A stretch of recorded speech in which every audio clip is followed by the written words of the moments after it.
সম্মানিত হাজিরিন, হযরত ওমর রাদিয়াল্লাহু তাআলা আনহুর জামানায় একজন বাবা তার সন্তানকে এনে বলতেছে, আমার এই সন্তান আমাদের ভরণ পোষণ করে না, আমরা বৃদ্ধ হয়ে গেছি, বৃদ্ধ বাবা মাতা, কিন্তু আমাদেরকে সে ভরণ পোষণ করে না। হযরত ওমর রাদিয়াল্লাহু তাআলা সন্তানকে ডাক দিয়ে বলছে, সন্তান কি ব্যাপার, তোমার নামে তোমার বাবা অভিযোগ করলো, তুমি তোমার বাবা মায়ের খেদমত ঠিক মতো করো না।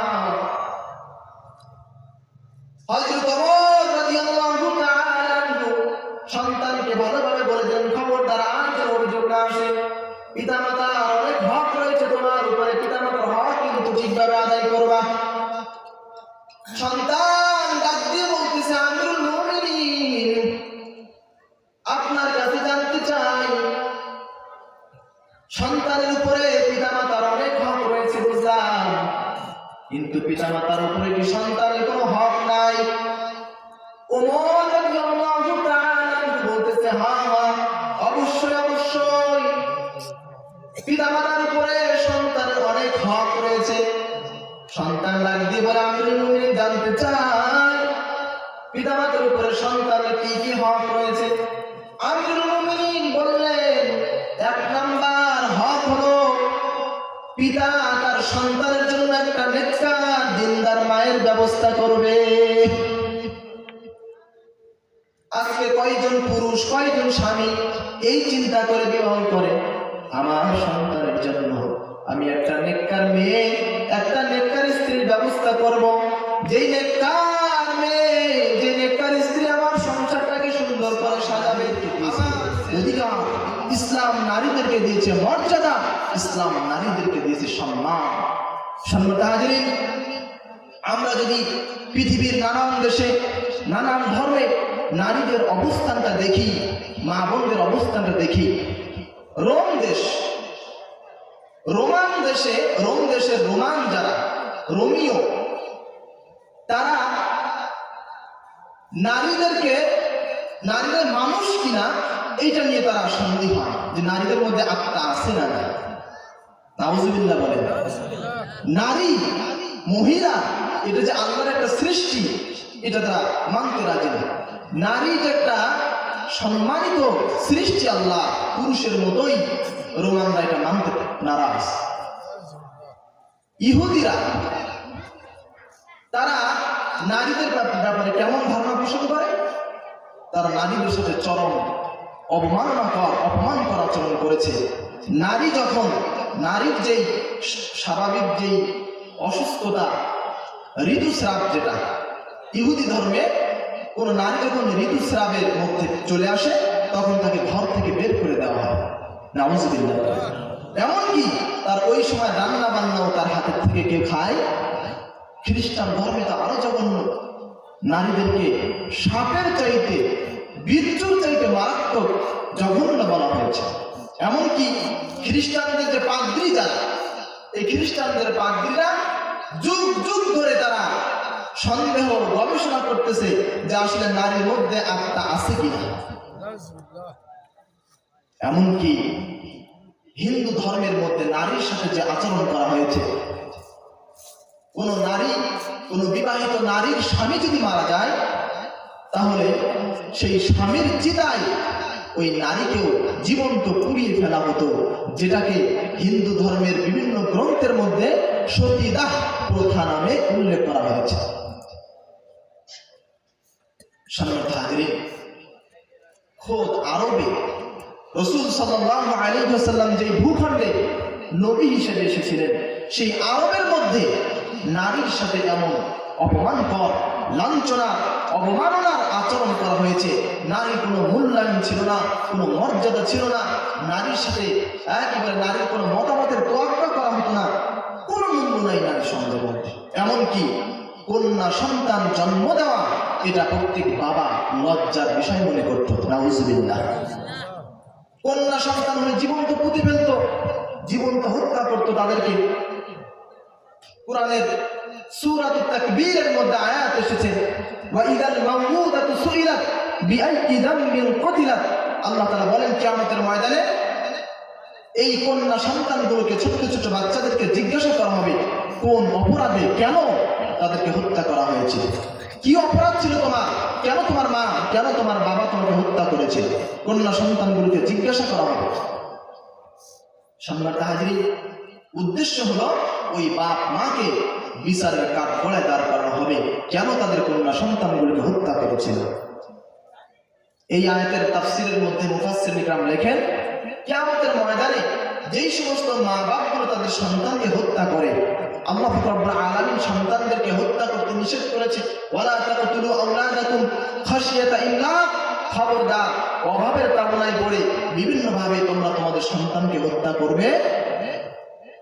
আজকের সমাজের মধ্যে সেই জাহিলি যুগের প্রথা, সেই জাহিলি যুগের অবস্থা এখনো আছে না নাই? বিভিন্নভাবে সন্তানকে হত্যা করে ফেলতেছে।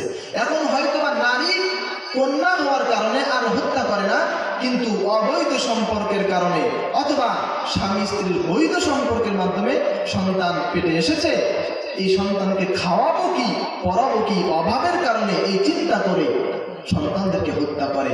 এমন জঘন্য কাজ বাংলার জমিনে হচ্ছে কি হচ্ছে না?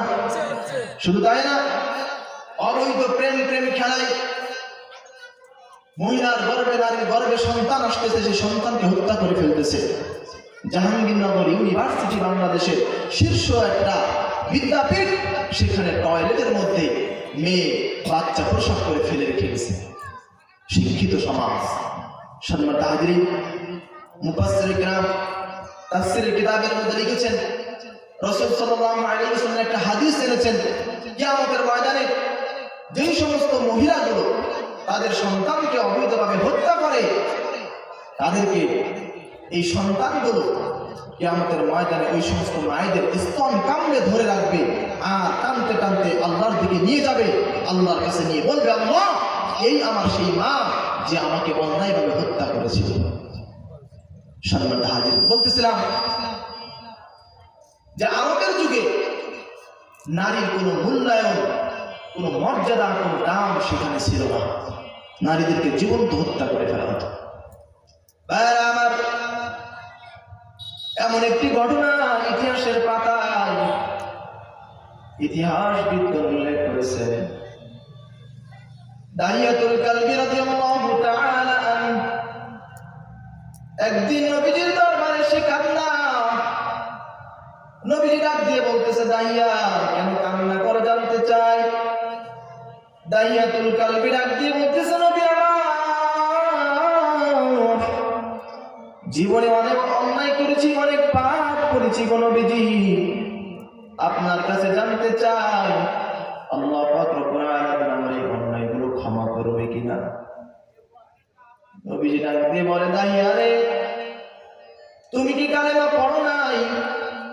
তুমি কি শোনো নাই একবার যে ব্যক্তি কালেমা পড়বে, কালেমা পড়ার সঙ্গে সঙ্গে আল্লাহ তার জীবনের সব গুনাহগুলো মাফ করে দিবে। দাহিয়াতুল কালবি বলতেছে, ইয়া রাসূলুল্লাহ, ইয়া হাবিবাল্লাহ, সব ঠিক আছে, কিন্তু নবীজি আপনার কাছে জানতে চাই, আমি জীবনে এমন একটা পাপ করেছি, এমন একটা অন্যায় করেছি গো নবীজি, যে অন্যায়ের আওয়াজটা, সেই একটা আওয়াজ আমার কানে নিয়মিত ভাসে, আমি ওই আওয়াজের কারণে ঘুমাইতে পারি না গো নবীজি। নবীজি তখন বললেন, দাহিয়া, কি হয়েছে তোমার, কি অন্যায় করেছো, আমার কাছে খুলে বলো। দাহিয়াতুল কালবি এবার ঘটনা বলা শুরু করেছে, গো পয়গম্বর, আমি ব্যবসার জন্য একদিন দূর সফর করেছি। যাওয়ার আগে আমার স্ত্রী গর্ভবতী, আমার স্ত্রীকে বলে গেলাম, যদি পুত্র সন্তান হয় রেখে দিও, লালন পালন করিও, আর যদি কন্যা সন্তান হয় রাখিও না, জীবন্ত কবর দিয়ে দিও। এই কথা বলে আমি দূর সফর চলে গেলাম ব্যবসা বাণিজ্যের উদ্দেশ্যে। দীর্ঘদিন পর আমি আবার বাড়ির দিকে রওনা। বাড়ির দিকে যখন রওনা করলাম, আমার বাড়ির পথ যখন আমি ধরলাম, একটা ছোট্ট কন্যা সন্তান, ফুটফুটে চাঁদের মতো চেহারা, এই কন্যা সন্তান আমার দিকে দৌড়ে এসে আমাকে বাবা বাবা বলে ডাকতেছে। যখন এই মেয়েটি আমাকে বাবা বাবা বলে ডাকতেছে, আমার অন্তরের মধ্যে দাম দাম করে আগুন জ্বলে উঠলো। কি ব্যাপার, কোন বাচ্চা, কোন মেয়ে আমাকে বাবা বাবা বলে আমি তো কোনো কন্যা সন্তানের বাবা হতে চাই না, আমি কোনো মেয়ের বাবা হতে চাই না। কোন মেয়ে আমাকে বাবা বাবা বলে ডাকতেছে? দাইয়াতুল কালবি সামনের দিকে অগ্রসর হয়। সামনের দিকে যাওয়ার পর স্ত্রীকে ডাক দিয়ে বলতে, স্ত্রী আমার, কে মেয়ে আমাকে কেন বাবা বলে ডাকতেছে? দাইয়াতুল কালবির স্ত্রী বলতেছে, স্বামী আমার, এই মেয়েটি আর কেউ না, কেউ না, আপনার রেখে যাওয়া আমার গর্ভে সেই সন্তান, এটাই হলো আপনার সেই মেয়ে। দাইয়াতুল কালবি কথা শোনার পর বলতেছে, আমি তোমাকে বলে গেলাম কন্যা সন্তান বলে জীবিত রাখিও না, মেরে ফেলবা, কেন তাকে বাঁচিয়ে রাখলে? দাইয়াতুল কালবির স্ত্রী বলতেছে, স্বামী আমার, আমি অনেক চেষ্টা করেছি কিন্তু আমি তাকে মারতে পারি নাই। কেন মারতে পারি নাই? স্বামী আমার, তোমার মেয়ের চেহারার দিকে তাকাও, তোমার মেয়ের চেহারা আর তোমার চেহারার মধ্যে তেমন কোনো তফাৎ নাই। এত সুন্দর চেহারা, আমি যখনই তাকে মারতে গেছি তার চোখের দিকে আমার চোখটা যখন পড়ে গেছে, আমি আর তাকে মারতে পারি নাই গো স্বামী। আমি একবার নয়, দুইবার নয়, তিনবার চেষ্টা করেছি গো স্বামী, আমি মারতে পারি না, দেখো তুমি পারো কিনা। এই কথা বলার পর দাইয়াতুল কালবি বলতেছে, নতুন জামা পরায় দাও, নতুন জামা পরায় দাও। হলো দাইয়াতুল কালবির স্ত্রী বলতেছে, স্বামী আমার, জীবনে কোনো আবদার করি না, একটা আবদার করি তোমার কাছে, আমার সন্তানটিকে মেরো না, সন্তানটিকে আমার কাছে দিয়ে দাও। আমার দুচোখ যেদিক যায় আমি সেদিক চলে যাবো, তবু সন্তানটিকে তুমি হত্যা করো না। দাইয়াতুল কালবি নবীজির সামনে কথাগুলো বলতেছে আর চোখ দিয়ে অঝরে পানি পড়তেছে। দাইয়াতুল কালবি বলতেছে, ইয়া রাসূলুল্লাহ, আমার স্ত্রী যখন এই কথাগুলো বললো, আমি আমার স্ত্রীর কোনো কথাই কর্ণপাত করলাম না। আমি আমার মেয়েকে নিয়ে কাবা ঘরের উত্তর পাশে চলে গেলাম, যেখানে কোনো জঙ্গল, আমি সেখানে আমার কন্যাকে নিয়ে গর্ত খোঁড়া আরম্ভ করলাম। আমি গর্ত খুঁড়ি, আমার ছোট্ট মেয়েটি চতুর্দিকে খেলাধুলা করে আর বাবা বাবা বলে আমাকে ডাকে, আর বলে, বাবা, কার জন্য গর্ত খুঁড়তেছে গো বাবা? ও বাবা, তুমি জানো, তুমি যখন বাড়িতে ছিলে না, আমি আমার মায়ের কাছে প্রতিদিন তোমার কথা জিজ্ঞেস করতাম। আমি আমার মাকে বলতাম, আমার বাবা কবে আসবে গো মা? ও বাবা, আমি তোমাকে কত আদর করি, চুমা দিই, তোমার মাথায় চুমা দিই, কপালে চুমা দিই, তুমি কেন আমাকে একটু আদর করো না বাবা? দাইয়াতুল কালবি বলতেছে, ইয়া রাসূলুল্লাহ, আমার ছোট্ট মেয়েটি এত সুন্দর করে আমার সাথে কথা বলতে লাগলো, আমার এই মেয়েটি যদি বেঁচে থাকতো আরবের মধ্যে সব থেকে বড় কবি হয়ে যেত। আমার মেয়ে এত সুন্দর কথা আমার কানে আমি পৌঁছতে দিলাম না। আমার গর্ত খোঁড়া যখন বুক বরাবর হয়ে গেল, আমার মেয়েটা আমার মুখে মাটি এসে লাগতেছে, আমার দাড়িতে মাটি এসে লাগতেছে। ছোট্ট মেয়েটা আমার মুখের দাড়ি, আমার দাড়িতে লাগা মাটিগুলো সুন্দর করে পরিষ্কার করে দিচ্ছে। আমার যখন গর্ত খোঁড়া হয়ে গেল, আমি আমার মেয়েকে বললাম, জামিলা এদিকে আয়, গর্তের মধ্যে কি দেখা যায়? যখন আমি এই কথাটা বললাম, আমার মেয়ে আর বুঝতে বাকি রইল না, আমি তাকে এই দুনিয়াতে আর বাঁচতে দিব না। এই কথা যখন বলার পর আমি জোর করে জামিলাকে টেনে আনলাম। আমার জামিলাকে টেনে আনার পর জামিলা ছোট্ট ছোট্ট করে বলতেছে, বাবা, তুমি আমাকে মেরো না বাবা, তুমি আমাকে মেরো না, আমি তোমাকে অনেক ভালোবাসি বাবা। তুমি যখন বাড়িতে ছিলে না, আমার মায়ের কাছে তোমার কাছে জিজ্ঞেস করতাম, আমার মায়ের কাছে যখন তোমার কথা জিজ্ঞেস করতাম, আমার মা অজরে শুধু কান্না করত। ও বাবা, তুমি আমাকে মেরো না গো বাবা। দাইয়াতুল কালবি বলতেছে, ইয়া রাসূলুল্লাহ, ইয়া হাবিবাল্লাহ, আমার মেয়ে যখন এইভাবে ছোট্ট ছোট্ট করে কথাগুলো বলতেছে, আমার ভালোবাসা একটুও আমাকে সায় দিল না। আমি তাকে একটা ধাক্কা দিয়ে গর্তের মধ্যে ফেলে দিলাম।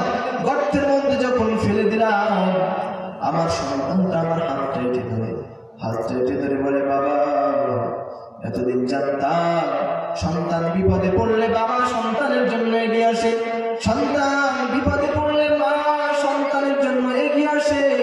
আজকে আমি বিপদে পড়ে গেলাম, আমার মা জানলো না। ও বাবা, তুমি যে আমার আজরাইল হয়ে আসবা আগে জানতাম আমি তোমার সাথে কোনোদিন আসতাম না। এই কথাগুলো বলার পরে দাহিয়াতুল কালবি একটা ধাক্কা দিয়ে মেয়েকে গর্তের মধ্যে ফেলে দিয়েছে। গর্তের মধ্যে ফেলে দেওয়ার পর বিরাট একটা পাথর নিয়ে যখন মেয়ের গায়ে মারছে, মারার সঙ্গে সঙ্গে রক্ত ফিরকি দিয়ে দাহিয়াতুল কালবির গায়ে এসে লাগছে। সর্বশেষ মেয়ে যখন পাথরে আঘাত খেল, একটা চিৎকার দিল, বাবা বাবা, ইয়া রাসূলুল্লাহ ইয়া হাবিবাল্লাহ। আমার মেয়ের সর্বশেষ আওয়াজ বাবা বাবা বলে ওই ডাকটা আজ পর্যন্ত আমার কানে ভাসে। ইয়া রাসূলুল্লাহ, আপনার কাছে জানতে চাই আমার আল্লাহ আমার এই গুনাহ ক্ষমা করবে কিনা। দাহিয়াতুল কালবি এই কথাগুলো বলার পর নবীজির দিকে তাকায়, দেখে নবীজির দু চোখ দিয়ে অজরে পানি পড়তেছে, আর বলতেছে, রে দাহিয়া, এমন কাজও কি মানুষ করতে পারে? আমার জানা নাই, জানা নাই। আল্লাহ তোমার গুনাহ ক্ষমা করবেন কিনা। আল্লাহ পক্ষ থেকে আওয়াজ চলে আসলো, কুল ইয়া ইবাদিয়াল্লাযীনা আসরাফু আলা আনফুসিহিম লা তাকনাতু মির রাহমাতিল্লাহ ইন্নাল্লাহা ইয়াগফিরুয যুনুবা জামিআ ইন্নাহু হুয়াল গফুরুর রহিম।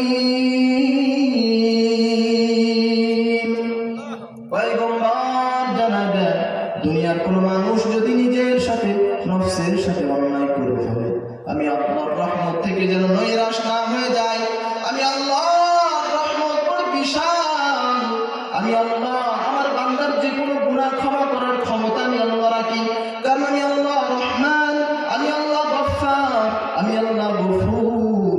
আমার বান্দা যখন তার নিজের কৃত কর্মের জন্য আমার সামনে হাজির হই, অনুতপ্ত হই, আমার কাছে স্যালেন্ডার হয়ে বলে, আল্লাহ ভুল করেছি, মাফ করে দেন, আমার আল্লাহ সঙ্গে সঙ্গে তার জিন্দেগীর সমস্ত গুনাহগুলো মাফ করে দেন। আর জোরে বলে মুসলমান। বলতেছিলাম একটা সময় আরবের মধ্যে নারীর কোনো মর্যাদা ছিল না, সম্মান ছিল না। নারীকে জীবন্ত কবর দেওয়া হতো। আমার আল্লাহ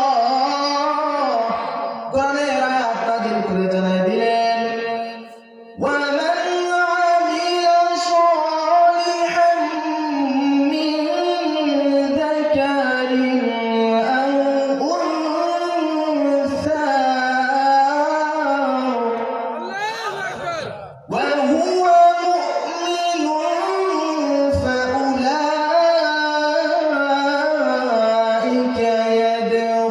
ইয়াদখুলুনাল জান্নাতা ইউরযাকুনা ফিহা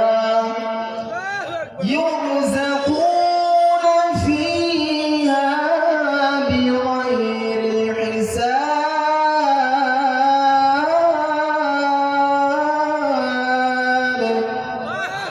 আল্লাহ তাআলা জানায় দিলেন, আমি আল্লাহর কাছে নারী নাই, পুরুষ নাই।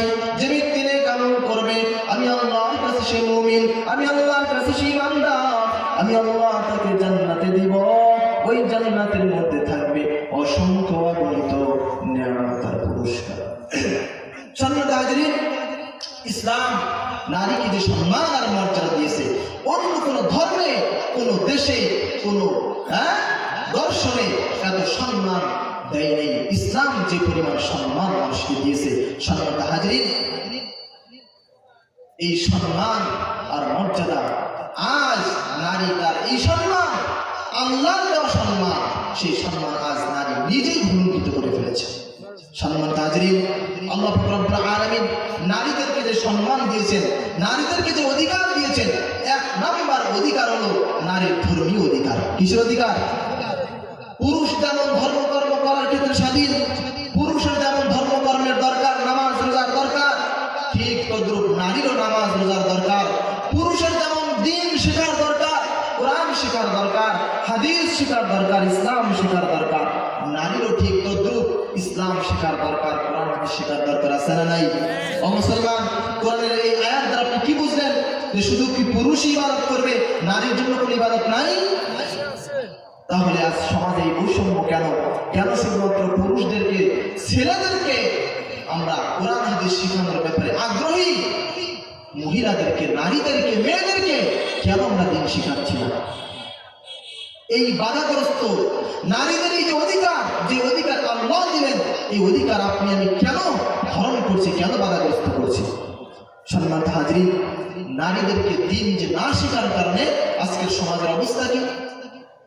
নারীরা দিন না শেখার কারণে সমাজের অবস্থাটা কি? আজকে আজ একটা এলাকার মধ্যে যদি আপনি 100 জন মহিলাকে এক জায়গায় করেন, 100 জন মহিলার মধ্যে 98 জন মহিলা সহি শুদ্ধ করে সূরা ফাতিহা পড়তে পারবে না। কথা বলেন না কেন? কি অবস্থা! আপনি আমি তো মসজিদে গিয়ে ইমাম সাহেবের কাছ থেকে বিভিন্ন ওয়াজ নসিহতে গিয়ে, চরমনায় তরিকা যারা করেন, মাসিক ইসলামী মজলিসে গিয়ে আপনারা সূরা কিরাত সহি শুদ্ধ করতেছেন, মহিলাদের কি অবস্থা হবে? তাদের জান্নাতে যাওয়া লাগবে না? তাহলে কেন মেয়েদেরকে, মহিলাদেরকে দিন শেখাচ্ছেন না? আজকে মা বোনেরা দিন না জানার কারণে, আল্লাহর ভয় ভিতরে না জানার কারণে, আল্লাহর ভয় আসবে কিভাবে যদি কোরআন হাদিস না সম্পর্কে ইলম না থাকে, জানা না থাকে? কোরআন এবং হাদিসের জ্ঞান যদি না থাকে, আল্লাহর ভয় আসবে কিভাবে?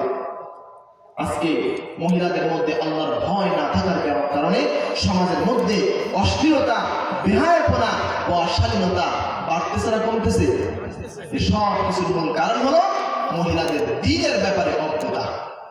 আল্লাহর ভয় বোঝে না, জান্নাত বোঝে না, জাহান্নাম বোঝে না। তবে হ্যাঁ, মহিলাদের দিলটা অনেক নরম, মা বোনদের দিল অনেক নরম। যদি একটু আল্লাহর কথা, কিয়ামতের কথা, জান্নাতের কথা বলা যায়, তাহলে তারা অনেক ইসলামের দিকে আরো বেশি অগ্রসর হয়ে থাকবে। সম্মানিত হাজরিন, আজকে আল্লাহ মহিলাদেরকে যে অধিকার দিলেন, সেই অধিকার প্রত্যেক বাবা আপনারা হরণ করেছেন। যেই বাবা তার কন্যা সন্তানকে, মেয়েকে ইসলাম শিখায় নাই, কোরআন শিখায় নাই, হাদিস শিখায় নাই, আল্লাহর দেওয়া অধিকারকে আপনি হরণ করেছেন। কিয়ামতের ময়দানে এর কারণে আপনাকে আদালতে দাঁড়াতে হবে, বিচারের কাঠগড়ায় দাঁড়াইতে হবে। কেন আপনার মেয়েকে কোরআন শিখান নাই? সম্মানিত হাজরিন, হযরত ওমর রাদিয়াল্লাহু তাআলা আনহুর জামানায় একজন বাবা তার সন্তানকে এনে বলতেছে, আমার এই সন্তান আমাদের ভরণ পোষণ করে না, আমরা বৃদ্ধ হয়ে গেছি, বৃদ্ধ বাবা মাতা, কিন্তু আমাদেরকে সে ভরণ পোষণ করে না। হযরত ওমর রাদিয়াল্লাহু তাআলা সন্তানকে ডাক দিয়ে বলছে, সন্তান, কি ব্যাপার? তোমার নামে তোমার বাবা অভিযোগ করলো, তুমি তোমার বাবা মায়ের খেদমত ঠিক মতো করো না। হযরত ওমর রাদিয়াল্লাহু তাআলা সন্তানকে ভালোভাবে বলে দেন, খবরদার আর যেন অভিযোগ না আসে। পিতামাতার অনেক হক রয়েছে তোমার উপরে, পিতামাতার হক কিন্তু ঠিকভাবে আদায় করবা। সন্তান ডাক দিয়ে বলতেছে, আমিরুল মুমিনিন, আপনার কাছে জানতে চাই, সন্তানের উপরে পিতামাতার অনেক হক রয়েছে বুঝলাম, কিন্তু পিতামাতার উপরে কি সন্তানের কোনো হক নাই? ওমর রাদিয়াল্লাহু তাআলা বলতেছে, হ্যাঁ, অবশ্যই অবশ্যই পিতামাতার উপরে সন্তানের অনেক হক রয়েছে। সন্তান ডাক দিয়ে বলে, আমিরুল মুমিনিন, জানতে চাই পিতামাতার উপরে সন্তানের কি কি হক রয়েছে? আমিরুল মুমিনিন বললেন, 1 নাম্বার হক হলো পিতা তার সন্তানের জন্য একটা নেককার দিনদার মায়ের ব্যবস্থা করবে। আজকে কয়জন পুরুষ, কয়জন স্বামী এই চিন্তা করে বিবাহ করে, আমার সন্তানের জন্য আমি একটা নেককার মেয়ে, একটা নেককার স্ত্রীর ব্যবস্থা করব, যেই নেককার মেয়ে, যে নেককার স্ত্রী আমার সংসারটাকে সুন্দর করে সাজাবে, আমার ছেলে মেয়েগুলোকে দিনদার বানাবে,